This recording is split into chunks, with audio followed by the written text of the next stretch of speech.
Bonjour et bienvenue à votre émission hebdomadaire de cette semaine dans Dautré, édition du 1er octobre 2023. Déjà le mois d'octobre, l'Halloween s'en vient, donc on vous souhaite une très belle fin de semaine. Voici les sujets dont nous allons discuter cette semaine. On parle d'une entrevue avec M. Patrick Plante, qui est candidat au poste de conseiller numéro 3 à la ville de Berthier et qui nous se présente et il nous fait part aussi de sa vision de ce qu'il veut pour la ville de Berthier. Nous avons aussi rencontré Mme Émilie Chagnon, qui est la présidente de la Fédération Nurisource, qui nous parle d'allaitement maternel dans le cadre de la Semaine mondiale pour l'allaitement maternel. Vraiment un sujet très intéressant et qui est encore beaucoup d'actualité. Et on termine avec une courte vidéo qui nous rappelle que la semaine dernière, il y a eu le Grand Prix des Îles à Saint-Ignace-de-Loyaunan. C'était vraiment une journée très forte en émotion et avec une très belle température, donc un grand succès. On vous rappelle que nous avons notre bulletin de nouvelles à tous les jours, du lundi au vendredi à 18h, si vous voulez avoir de l'information sur ce qui se passe dans votre région. Sur ce, bonne écoute.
Parler de Nurisource parce que c'est un organisme qui promouvoit, qui motive concernant l'allaitement. C'est bien ça, l'allaitement maternel.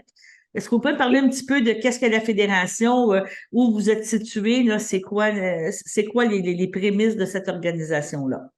Oui, certainement. Donc, la Fédération, comme vous dites, on est un organisme qui vient en aide et qui soutient les familles allaitantes.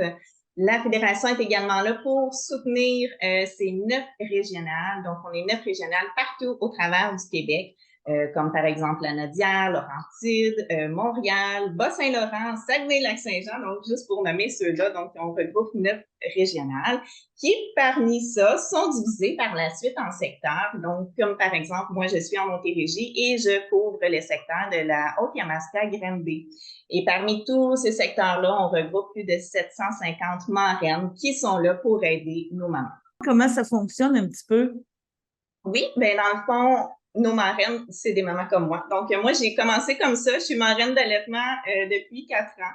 Donc, après 6 mois d'allaitement de ma première fille, je suis devenue bénévole dans l'organisme et dans le secteur de la Haute-Yamaska. On reçoit des demandes, des formulaires, et puis on prend la maman sous notre aile, comme on dit. Donc, c'est un soutien téléphonique, par courriel ou par texto, jamais en personne. C'est vraiment, on est là par téléphone. Et puis, quand la maman a des problématiques ou besoin de soutien, donc on est là pour les diriger, les aider. On a des ressources également, on peut les aider vers une UBCLC, donc une consultante en lactation lorsqu'il y a des problèmes plus élevés. On est vraiment là pour les encadrer et faire en sorte que l'allaitement soit une réussite pour elles. Plus les mamans sont informées avant même d'accoucher et plus le taux de réussite de l'allaitement va être en hausse, ça c'est bien évidemment. Donc, dès que maman est enceinte, vers les 36 semaines, 37, ils peuvent venir demander une marraine d'allaitement de sorte que dès la naissance, à l'accouchement, la marraine d'allaitement va être là automatiquement là, pour l'aider dès les premiers pas. Et c'est prouvé, les études ont démontré que dès qu'ils ont un soutien dès la naissance, le taux de réussite n'est qu'en hausse. Là. Mais de plus en plus, il y a énormément de progrès dans les milieux hospitaliers, qu'ils prônent vraiment de plus en plus l'allaitement dès le départ. Donc oui, ça s'en vient vraiment là, de mieux en mieux. Et bien souvent, on essaie justement de rentrer dans les CLSC, dans les hôpitaux, pour sensibiliser et qu'ils puissent recommander aux besoins d'un organisme de la région. Il n'y a pas juste nous, il y en existe d'autres. L'important, en fait, c'est d'encadrer la maman. On est en période inflationniste, donc le fait d'allaiter est une façon de s'en sortir aussi quand tu as un bébé en termes de coût. Mais on pourrait parler aussi un peu des autres bienfaits, là, que ce soit la protection d'anticorps, la santé de la mère. Il y a plein de choses qui est bénéfique là, pour un enfant quand on allaite. Oui, ben oui, c'est sûr que c'est totalement gratuit. Donc, le lait, vous le fournissez vous-même. Et puis, il faut faire confiance à notre corps. Et justement, dès la naissance, donc on a le petit colostrum, ce lait si riche et si épais, donc dès la naissance. Et puis, on a la montée laiteuse, donc le lait commence à se former et il varie tout au long de l'âge de l'enfant. Donc, votre lait, quand le bébé a un mois, ne sera pas composé des mêmes nutriments. Qui va être plus riche dans certains nutriments, moins dans l'autre, versus rendu à, par exemple, 8 mois, les aliments vont tous être là, vont juste contrebalancer selon l'âge de l'enfant. Donc, vous avez tout se fait naturellement. Même pour la maman, il n'y a pas de contrainte.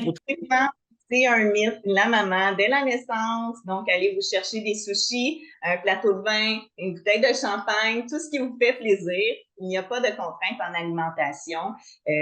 Oui, maman peut boire également et même que le best, c'est de boire votre coupe d'alcool pendant que vous allaitez, puisque le lait que vous donnez présentement, maman était déjà dans le sein. Okay, je comprends. Et le taux d'alcool ne va pas directement, là, automatiquement, là, dans le lait. Il se situe même plus bas que votre taux le taux dans le sang.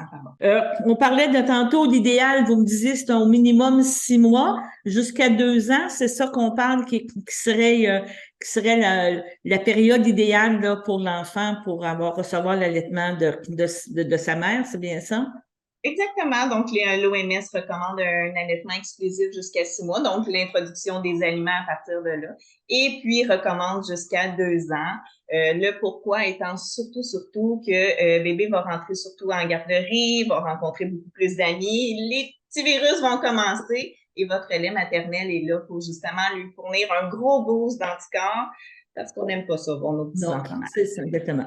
Est-ce que de plus en plus, je dirais autant les institutions publiques, les endroits conçoivent que c'est normal d'allaiter et qu'il y a de moins en moins de barrières, là, justement, pour l'allaitement en public ou au travail ou des choses comme ça?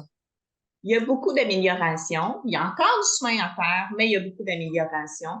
Il y a de plus en plus, on voit des coins pour l'allaitement, mais c'est aussi si maman est à l'aise, elle prend une pause dans le centre d'achat au milieu de l'allée et se met sur le banc pour nourrir son enfant, elle nourrit son enfant, c'est normal, tout autant que de nourrir avec un biberon. Les gens l'acceptent vraiment beaucoup de plus en plus, mais oui, c'est quelque chose, je pense, qui va être à travailler d'année en année. Maintenant, on se parle aujourd'hui parce que c'est important. La semaine prochaine, à partir du 29-30, il y a des activités de mobilisation, on pourrait dire, qui vont se passer un petit peu dans la province. Et c'est une semaine mondiale. C'est ça, vous me disiez, une semaine nord-américaine de l'allaitement là pour favoriser, pour promouvoir ça. Est-ce que vous pouvez nous en parler un petit peu de qu'est-ce qu'on s'attend pour la semaine, là? Oui, donc c'est la SMAM, c'est-à-dire la Semaine mondiale de l'allaitement maternel. Donc ici en Amérique du Nord, c'est mondial, là, ce mouvement-là, mais ici en Amérique du Nord, on la fête la 40e semaine de chaque année. Donc cette année, ça donne du 1er au 7 octobre. Et durant cette semaine-là, donc l'organisme, au travers partout de ces régionales, organise certains événements. La fédération, par exemple, fait un défi allaitement le 29 septembre. Et puis, les régionales, dépendamment des secteurs. Donc, je sais qu'ici, en Montérégie, on a le défi allaitement à Granby le 30 septembre. En Estrie, Magog, Sherbrooke aussi. Donc, vous pouvez aller visiter la Fédération de ressources. Le calendrier, par exemple, sur Facebook ou sur le site Internet, il se trouve. C'est rempli d'événements, justement, pour soutenir. Il y a des beaux prix de présence dans tous les événements. Ah, Pour mon Dieu, les mamans. Est-ce que ça se passe en Zoom? Comment ça va se passer concrètement? Une maman qui allaite, qui a jamais été faite partie peut-être des groupes d'allaitement ou elle peut participer, mais comment elle peut s'inscrire? Comment ça fonctionne? Oui, par exemple, la Fédération, elle, le fait virtuellement, donc le 29 septembre. Vous pouvez aller sur le site web, tous les détails sont là ou sur la page Facebook Fédération Nourrissources. Ça sera en Zoom. Et puis, donc, à 13 heures d'ailleurs. Et puis, oui, pas besoin de faire partie ou d'avoir une marraine d'allaitement. Vous pouvez faire partie de ce bel événement-là. Il va y avoir une belle conférence tenue par une infirmière, une BCLC et des prix de présence. Et puis, après ça, bien, c'est selon votre région. Allez voir le calendrier pour savoir dans quel secteur vous vous situez, puis voir s'il y a un événement en personne, comme par exemple ici à Granby, on le fait en personne, des prix de présence sur place, des collations, des gâteries. On invite les gens à aller sur votre site Internet, nos ressources. Vous pouvez aller sur Facebook, vous inscrire, future maman, aller chercher peut-être une marraine d'allaitement, aller chercher des informations. Sinon, ben, participer en grand nombre à cette belle activité. Oui, c'est exact. Donc, nourrissources.org pour le site Internet, page Facebook Fédération Nourrissources, et vous allez trouver votre région pour les événements. Bon, ben merci beaucoup. Bonne chance. Merci à vous. Bonne journée. Nous sommes en compagnie de Patrick Plante. Il y aura des élections à Berthierville dans le district numéro 3. Patrick est l'un des deux candidats. CTRB a offert aux deux candidats cette rencontre, un pour mieux les connaître ce qui les motive à œuvrer au niveau de la politique municipale. Donc, bienvenue Patrick dans nos studios. Bien, merci Alain, ça me fait plaisir d'être parmi vous. La première partie de notre entrevue, on va chercher à mieux connaître qui est Patrick Plante. Oui. Bon, tantôt, on s'est parlé avant que la caméra débute le tournage, si on peut dire. Oui. Oui, on se connaît, on s'est déjà vu Oui. plusieurs fois. Tu étais, je me souviens, plus jeune, Oui. Patrick Plante plus jeune. Parle-nous un petit peu, tu es natif de Berthierville. Je suis natif de Berthierville. Moi, je suis natif, j'ai grandi dans le 1. Dans le district je demeure 1. maintenant dans le 5 et je me présente aux élections municipales dans le district 3. J'ai 49 ans. J'ai étudié en génie civil, technique en génie civil, au cégep de Joliette. Et puis, ça fait maintenant une vingtaine d'années que je travaille dans le milieu du génie civil pour un entrepreneur en construction des routes. Ça veut dire un peu le travail là-dessus. C'est des plans, c'est des la lecture de préparations. plans et de vie. Puis moi, mon travail, c'est des soumissions. Fait que moi, je soumissionne sur des projets municipaux, des projets autoroutiers. C'est du civil. Bordure, trottoir, éclairage, pavage, caduc, égout, ces choses-là. Ça veut dire, dans une municipalité, il y en a beaucoup de ça. Il y en a beaucoup. Et au Québec, on a beaucoup de routes à réparer et à rénover. Oui, je pense que c'est des gros dossiers. On ne manque pas d'ouvrage. Non, c'est des gros dossiers. Oui.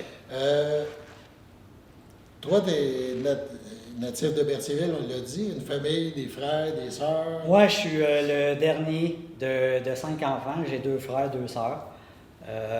Mes parents sont natifs de Berthierville aussi. Mon père, Gilles Plante, qui est décédé en 2015.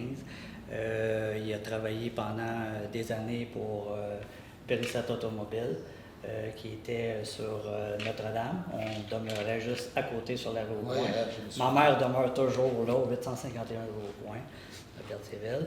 Et puis, ma mère, bon, c'est ça, elle vit toujours, puis elle est toujours ici, à Berthierville. Fait que toi, évidemment, Berthier a toujours été au centre de ta vie, façon de parler. Mais je suis né à Berthier, j'ai grandi à Berthier, puis je peux te dire que je vais mourir à Berthier. On a un beau coin de pays, un beau coin, tantôt on en parlera plus dans des projets au niveau politique, là, municipal. Oui. Mais je pense que c'est un beau coin à développer. Au niveau loisirs, sport, quand tu étais plus jeune, puis aujourd'hui? Écoute, moi, le hockey a toujours fait partie de ma vie. Essentiellement, c'est le hockey. Mon père, il était président du hockey mineur à Berthier. Ma mère, Pendant plusieurs années. pendant une couple d'années, je ne pourrais pas dire combien, pendant plusieurs années. Quand j'étais plus jeune, ma mère, Nicole, elle s'est occupée des petits qui apprenaient à patiner, les 4-5 ans. Elle a fait ça aussi pendant une couple d'années. Donc, j'ai passé ma jeunesse à l'Arena. Je suis gardien de but au hockey. Je suis encore joueur actif, moins actif. Le corps en souffre un peu plus qu'avant. Mais j'ai toujours la passion. Le hockey, c'est vraiment une passion. Je pense que quand on dit le mot passion, on peut se passionner pour plein de choses. Oui. Dans nos loisirs, nos sports, le hockey, évidemment. C'est des occasions de travailler en équipe aussi. Oui. Ça peut ressembler, même si c'est du sport, du loisir, un petit peu à la même chose qu'on pourrait aspirer dans une municipalité. Exactement. Je pense que quelqu'un tout seul ne peut pas, Non. tout faire. On est plus forts ensemble, comme l'a dit le slogan de ma campagne électorale. Donc, c'est un travail d'équipe. Oui. Ça a été dans ta jeunesse, des équipes sportives, tout Oui. ça, c'était là. Oui. Puis ça marque quelqu'un qui veut... Exactement. Puis j'ai redonné un peu parce que j'ai été pendant quelques années, je me suis occupé des jeunes au hockey en étant entraîneur ou ben non, en formant un peu les jeunes gardiens de but en devenir. Oui, c'est ça, vu que c'était ton... J'ai transmis ma passion aux plus jeunes. À ce moment-là. Oui. À ce moment-là. Évidemment, on parle de l'élection dans le district numéro 3. On parle d'un vote par anticipation, c'est dimanche le 8 octobre. Oui. Entre midi et 20h. Ça se déroule à l'Hôtel de Ville. Et il y a aussi la journée du vote officiel qui est le 15 octobre. Ça sera de 10h et 20h à l'Hôtel de Ville.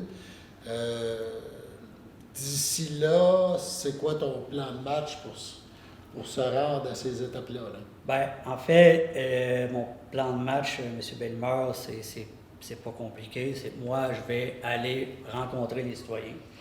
J'ai 585 citoyens qui peuvent voter pour l'élection municipale dans le district 3. Et puis, mon mandat, c'est de rencontrer le plus possible les citoyens, d'aller frapper à leur porte, d'aller leur jaser, de leur demander c'est quoi eux autres, c'est quoi qu'ils veulent eux autres pour la ville. Je leur vends pas du rêve. Moi, je veux être à l'écoute des citoyens du district 3 et puis emmener leurs idées, proposer leurs idées, emmener ça sur le conseil municipal à l'Hôtel de Ville. C'est ça mon but premier. C'est pour les citoyens, c'est pour être le représentant du district 3 et puis c'est ça mon plan de match. Est-ce que les gens, on sait que souvent les séances du conseil, il n'y a pas beaucoup de monde. Les gens suivent ça un peu par la bande. Oups, il arrive une petite controverse ou un projet qui est moins populaire. Pouf, là, il y a comme un espèce de regroupement. Là, les gens parlent, après ils retournent chez eux. Je pense que c'est important que les citoyens aussi s'impliquent, soit donner leur idée à leurs représentants, ou qu'il y ait une espèce de partage d'idées là, qui peut faire avancer une ville. C'est l'affaire de tout le monde. C'est tous les citoyens. C'est pas juste le conseil qui va faire avancer la ville. C'est tous les citoyens. On est plus fort ensemble. C'est une affaire de tous. Puis c'est comme ça qu'on va pouvoir faire progresser les choses puis amener la ville à un autre niveau. Il faut s'impliquer. Il ne faut pas avoir peur de s'impliquer. Moi, j'ai décidé de m'impliquer. Il y avait une opportunité. Il y a un poste qui s'est ouvert. Et puis, on m'en a parlé. Puis là, je me suis lancé dans l'arène. Puis, je vais aller au bout. Je vais tout faire. Je vais essayer de rallier les gens du District 3 pour qu'ils viennent, qu'ils viennent voter en ma faveur, qu'ils me supportent. Puis, c'est ça, je veux. Le District 3, c'est le cœur de la ville, la Berthierville. Toutes les ressources sont dans le 3. Tout est là. Fait qu'il faut valoriser le 3. Et puis, je vais être là, je suis là pour le faire. Je vais être à l'écoute des citoyens du 3. Et puis, je vais faire avancer les choses. On parle ici de quelqu'un qui veut faire le saut en politique municipale. Bon, il y en a d'autres qui choisissent la politique provinciale, la politique fédérale. Évidemment, je pense qu'il y a une grosse différence entre chaque palier, là. Oui. Pourquoi la politique municipale? Bien, pourquoi pas, dans un premier temps. Et puis, étant donné que je suis un enfant de Berthierville, j'ai décidé de m'impliquer. Et il y a eu, on a assisté à un vent de changement en 2021. On avait élu un nouveau maire puis 3 nouveaux conseillers. Et puis, je sentais qu'il y avait un vent de changement. Apporter du 109, des fois, ça donne un brassage d'idées, une autre perspective.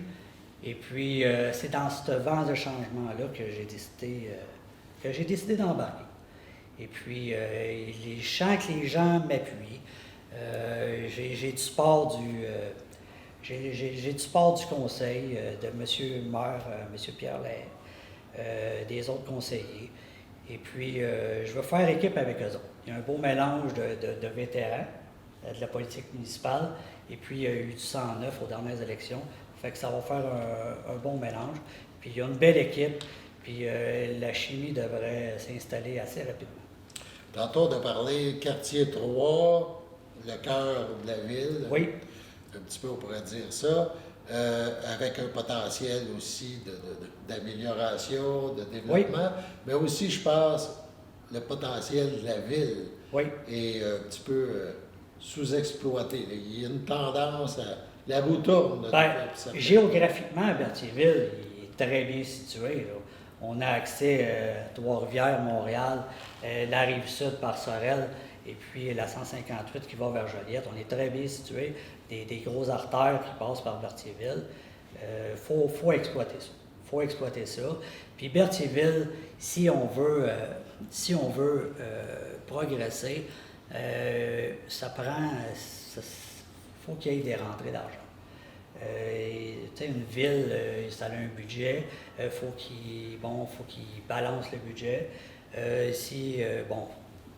Là, on a vécu une pandémie, le coût de la vie a augmenté, tout coûte de plus en plus cher. À un moment donné, ça va prendre de la rentrée de l'argent neuf si on veut progresser puis aller vers l'avant. Je pense que le potentiel est là. Il y a des axes possibles de développement. Le potentiel est là. Il y a des promoteurs à Berthier qui sont capables de faire des belles choses. Et il faut profiter de ces gens. Il faut aller dans le sens de... Il faut travailler avec eux. Ça prend une amélioration qu'on pourrait dire positive. C'est une affaire de tous. Comme je le disais, c'est les citoyens, c'est tout le monde ensemble. On est plus fort, tout le monde ensemble. Est-ce qu'il y a des dossiers ou des sujets qu'une fois, si vous êtes élu, vous aimeriez travailler? bon, on a parlé par votre métier, parce que souvent, les gens font un métier, il y a quelque chose au niveau municipal qui se ressemble, mais ils veulent souvent faire d'autres choses pour pas... Tu sais, exemple, vous avez parlé de rue, d'infrastructure, de tout ça. C'est Oui. un domaine que vous travaillez là-dessus à tous les jours. Oui, exact. C'est ça. Mais dans une municipalité, oui, c'est un gros dossier, la voirie. Mais il y a les loisirs, il y a la culture, il y a évidemment plein d'autres domaines, l'administration. Quels sont ces domaines-là qui vous attirent, que vous aimeriez apporter votre... Ben, en fait, M. Bellemare, moi, là, je suis prêt à apprendre. Oui, je viens du domaine du génie civil. Pas parce que je viens du domaine du génie civil que je vais pouvoir m'occuper nécessairement des travaux publics. Par contre, apprendre d'autres choses dans la vie, ça fait pas mal à personne. Oui, s'il y a des dossiers que je pourrais peut-être maîtriser un peu plus que d'autres, mais je suis ouvert à apprendre dans d'autres domaines aussi. Et puis, je vais toujours être une ressource pour celui qui va s'occuper des travaux publics. Fait que moi, ça peut être n'importe quel autre domaine. Je suis prêt à apprendre, je vais mettre les efforts pour, et moi, je veux apporter une contribution. Je veux contribuer à faire grandir Berthierville. Je vais revenir un petit peu au début de l'entrevue, Oui. quand c'était un petit peu plus personnel au niveau questions. Oui. J'ai comme eu un flash. Patrick Plante, dans la vie de tous les jours, dans une semaine, il regarde la télé, il écoute quelle sorte de musique, est-ce qu'il lit des livres, les journaux, c'est quoi ses hobbies? On n'a pas parlé de ça. Non, mais je vous dirais que oui, la musique, ça fait partie de mes hobbies. Plus jeune, j'allais voir beaucoup de spectacles. Je courais les foules. Bon, en vieillissant, ça me le dit moins un peu. Je fais de la moto. J'adore la moto, je fais de la moto. Et puis, je m'intéresse à pas mal beaucoup de choses à la télé. Bon, les sports, ça fait partie de ma vie, là, tous les sports, pas mal. Je regarde beaucoup les sports à la TV. Je regarde des téléromans, comme tout le monde, avec ma conjointe. Et puis, des émissions un peu plus culturelles, comme à Historia, il y en a beaucoup. C'est des choses qui me passionnent. Et bon, j'aime les animaux. J'ai toujours eu un chien, j'adore ça. J'ai grandi avec ça à la maison, un chien, puis moi j'en ai un également.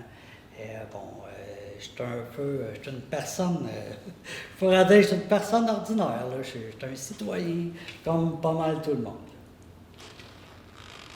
Les derniers, évidemment, là, il reste encore quelques jours avant le 15 octobre ou le 8 octobre si on parle du vote par anticipation. Donc, c'est quoi? Qu'allez-vous faire d'ici ce temps-là? Du porte-à-porte, on visite le plus de là, citoyens ça va être du porte-à-porte, c'est intensif, c'est 3 semaines intensives. Et puis, je veux faire le tour de mon district, aller voir tout le monde, frapper à toutes les portes.